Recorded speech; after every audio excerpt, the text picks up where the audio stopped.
नमस्कार, आप देख रहे हैं न्यूज 24। मैं हूं विपनेश माथुर। दोपहर के 1 बजने वाले हैं और इस बुलेटिन में आपका सामना होगा अब तक की सबसे बड़ी खबरों के साथ। सबसे पहले शुरुआत करते हैं सुशांत केस में ड्रग्स कनेक्शन सामने आने के बाद जैसे जैसे नारकोटिक्स कंट्रोल ब्यूरो की जांच आगे बढ़ रही है, रोज नए नए खुलासे और नए नए किरदार इस मामले में सामने निकल कर आ रहे हैं। एनसीबी की जांच में फारूक बटाटा नाम के एक ड्रग्स सप्लायर का नाम सामने आया है। बताया यह जा रहा है कि फारूक का कनेक्शन बॉलीवुड के बड़ी बड़ी हस्तियों के साथ है और इस बीच फारूक बटाटा की एक रंगीन पार्टी का वीडियो भी सामने आया है। यह वीडियो एक बर्थडे पार्टी का है जिसमें फारूक बटाटा भी शामिल हुआ था। न्यूज 24 को बटाटा का सुपर एक्सक्लूसिव वीडियो हाथ लगा है और इस वीडियो को आप देख भी सकते हैं। और मेरे साथ मेरे दो सहयोगी मुंबई से ग्राउंड जीरो से जुड़ गए हैं। डीआरडीओ गेस्ट हाउस से दीपक दुबे मेरे साथ बने हुए हैं और विनोद जगदाले ईडी ऑफिस से जुड़ गए हैं। सबसे पहले दीपक, मैं आपके पास आना चाहूंगी। आपने बात भी की है, नए नए एंगल सामने निकल कर आ रहे हैं। अब मैं बात करूंगी फारूक बटाटा की। क्या है इसकी सच्चाई, क्या है इसका कनेक्शन?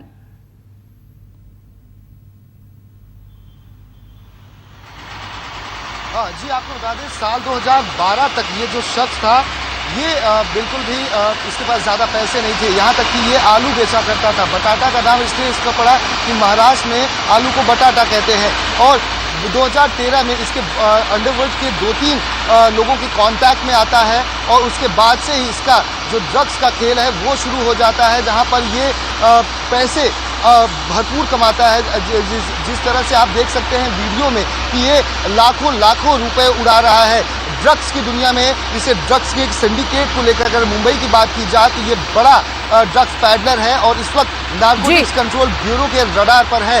आपको बता दें, चाहे वो एमडीएमए हो, चाहे वो कोकीन हो या फिर अन्य कोई ड्रग्स हो, सभी में ये संलिप्त रहा है। ऐसे में सवाल खड़ा होता है कि एजेंसीज के रडार से ये कैसे बच गया, जबकि मुंबई में या मुंबई के आसपास में इस तरह से पैसे उड़ाना अब अभी भी दीपक मैं लौट रही हूँ आपके पास, लौट रही हूँ। देखिए, ये फारूक बटाटा है जिसकी सच्चाई न्यूज 24 आपके सामने रख रहा है और ये तय है कि बर्थडे पार्टी के नाम पर कैसे अय्याशी की जा रही थी, कैसे नोट उड़ाए जा रहे थे, कैसे ड्रग लिए जा रहे हैं। विनोद जगदाले भी मेरे साथ बने हुए हैं, लेकिन इस बीच मानवी तनेजा एक्ट्रेस मेरे साथ जुड़ गई हैं। मानवी, सीधे मैं आपके पास आना चाहूंगी। ये जो ड्रग का कनेक्शन सुशांत केस में सामने निकल कर आया है, इसको कैसे देख रही हैं आप? देखिए, सुशांत केस हुआ है तभी ड्रग्स का कनेक्शन आया है। अदरवाइज ड्रग्स और एक्सेस तो पहले भी था बॉलीवुड में और पूरे महाराष्ट्र में, बट किसी ने पॉइंट आउट नहीं किया। बट सुशांत का केस कहीं ना कहीं ड्रग्स से रिलेटेड है और 2 महीने तक मुंबई पुलिस ने कुछ भी नहीं किया। जब सीबीआई आई,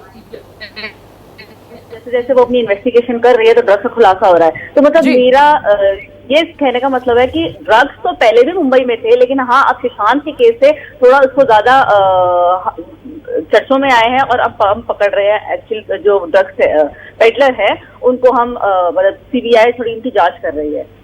यानी कि आप ये कह रही हैं कि ड्रग्स तो सप्लाई पहले भी हुआ करते थे, लेकिन अब पूरी सच्चाई सुशांत केस से सामने आ रही है निकलकर। हाँ जी,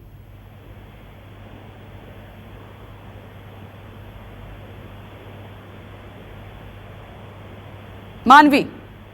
हाँ जी, मैं यही कहना चाह रही हूँ कि जैसे सुशांत का केस ड्रग्स से रिलेटेड है, तभी अब जब सीबीआई इंक्वायरी कर रही है तो धीरे धीरे नाम सामने आ रहे हैं। और जैसे अभी आपने ये दिखाया है फारूक का और इम्तियाज खत्री, इनकी भी इंक्वायरी हो रही है, सीबीआई इनसे भी जांच कर रही है। तो अभी धीरे धीरे और खुलासा होगा कि ड्रग्स के पेडलर कौन कौन है और कहाँ से ड्रग्स सप्लाई होता है, ड्रग्स कैसे सप्लाई होता है। तो इसका खुलासा बहुत जल्दी हो रहा है। जी, मानवी आप मेरे साथ बनी रहे, मैं लौटूंगी आपके पास। और भी अन्य मेहमान एक एक करके हमारे साथ जुड़ रहे हैं, लेकिन सीधे मैं विनोद जगदाले का रुख करना चाहूंगी। ईडी दफ्तर के बाहर से हमारे साथ मौजूद हैं। विनोद, ईडी ऑफिस से आपके पास अभी ताजा अपडेट क्या है?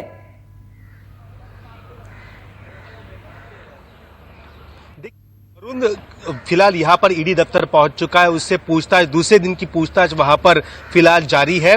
बताया ये भी गया था सुबह की ईडी अधिकारियों ने कि शौविक को भी वहां पर बुलाया गया है। साफ तौर पर वरुण से जो पूछताछ हुई है, गौरव आर्या से जो पूछताछ हुई है, उनमें की उन दोनों की जो बातचीत से जो बयान उन्होंने ईडी को दिया है, उससे कहीं ना कहीं कुछ एंगल निकल के सामने जरूर आ रहा है, जिसके तहत शौविक को अब चौथी बार यहाँ पर ईडी दफ्तर बुलाया गया है। आपको पता ही होगा कि रिया के अपनी बहन के साथ वो वहां पर आया था और उसके बाद उसको फिर से बुलाया गया था। तब एक बार तो सुबह आने के बाद उसको दूसरे दिन सुबह 6 बजे यहाँ से बाहर भेजा गया था।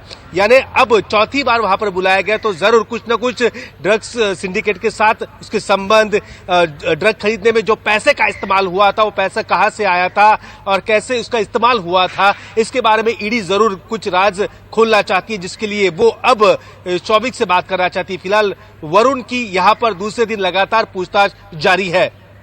जी विनोद, मैं एक और जानकारी आपसे लेना चाहती हूं इस मामले में कि ईडी की रडार पर अब कौन कौन है, पैनी नजर किस पर है ईडी की? देखिए, फिलहाल गौरव आर्या से बात हो चुकी है, वरुण से पूछताछ हो चुकी है। अब शौविक पर ज्यादा निगाह है ईडी की यहाँ पर है और वो जानकारी लेना चाहती है कि आखिरकार सुशांत के बिजनेस पार्टनर में भी शौविक शामिल था, तो उसमें पैसा कहां से कहां पहुंचाया गया, किस प्रकार से बिजनेस को आगे बढ़ाया गया, ये जानकारी का एंगल वहां पर वो ईडी ढूंढ रही है। उसके अलावा जो ड्रग की जो खरीद फरोख्त हुई थी शौविक के द्वारा, कुछ चैट भी सामने आए हैं, तो ऐसे में यहाँ पर क्या पैसों का इस्तेमाल हुआ था, तो पैसे कहां से आए थे, ये एंगल की भी जांच वहां पर चल रही है। इसके अलावा और फिर से एक बार रिया को वापस यहाँ पर ईडी दफ्तर में बुलाया जा सकता है, क्योंकि उसका और एक ड्रग डीलर का भी चैट सामने आया था। तो ईडी धीरे धीरे कदम आगे बढ़ा रही है। लेकिन अब विनोद ठीक है, मैं लौटूंगी आपके पास। दीपक भी मेरे साथ बने हुए हैं और मेहमान भी मेरे साथ जुड़ गए हैं। मैं लौटूंगी, आप अपनी नजर बनाए रखिएगा। मानवी तनेजा, एक बार फिर से मैं आपके पास आना चाहूंगी। बॉलीवुड को आप करीब से देखती हैं, जुड़ी हुई हैं, तो ये ड्रग्स का क्या खेल है बॉलीवुड में, मैं ये आपसे समझना चाहती हूँ। देखिए, बॉलीवुड में ड्रग्स तो सब काफी लोग लेते हैं, बट हाँ, नाम कोई डिस्क्लोज नहीं करता बिकॉज बहुत बड़े पॉलिटिशियंस और साकेत के बच्चे इसमें इन्वॉल्व हैं। अगर आप एज अ एक्टर नजरिए से देखना चाहते हैं तो एक बॉलीवुड का अपना ही गैंग बना हुआ है, ड्रग्स गैंग, जिसमें वो आपको इंसिस्ट करते हैं कि आप उस गैंग में शामिल हो जाओ। अगर आप गैंग में शामिल हो जाते हो, उनकी पार्टीज अटेंड करते हो, उनके साथ घुल मिल जाते हो, देन इट्स फाइन। लेकिन अगर आप उनके गैंग में शामिल नहीं होते हो तो वो धीरे धीरे आपको बॉयकॉट कर देते हैं। चलिए, आप सीधे यहाँ पर कह रही हैं कि एक बड़ा गैंग बॉलीवुड में काम करता है, ड्रग लेते हैं। एक और खास मेहमान मेरे साथ जुड़ गए, निर्मल कुमार सिंह जी जुड़ गए, फॉर्मर ज्वाइंट सीबीआई डायरेक्टर हैं। सर, सीधे मैं आपका रुख करना चाहूंगी। सर, किस तरह से देख रहे हैं सुशांत केस में? आपने देखा पहले नेपोटिज्म की बात हुई, डिप्रेशन की बात हुई, अब ड्रग का एंगल सामने निकल कर आया है, ब्लैक मैजिक का एंगल सामने निकल कर आया है। सर, सीबीआई किस तरह से जांच करती है? क्या एफआईआर में जिन बातों का जिक्र होता है वो बेस होता है, या फिर जो नए नए एंगल मिलते जाते हैं उन पर भी जांच होती है सीबीआई की ओर से? देखिए, सीबीआई के आने के पहले बॉम्बे पुलिस वो जो हैंगिंग का केस था उसको देख रही थी जी। उसके बाद बिहार में एक क्रिमिनल केस रजिस्टर हुआ जिसमें कहा गया कि उन्होंने जो अपना आत्महत्या किया उनको एबेट किया गया। ये दो केसेस उनके सामने हैं जहां से उन्होंने शुरुआत किया है।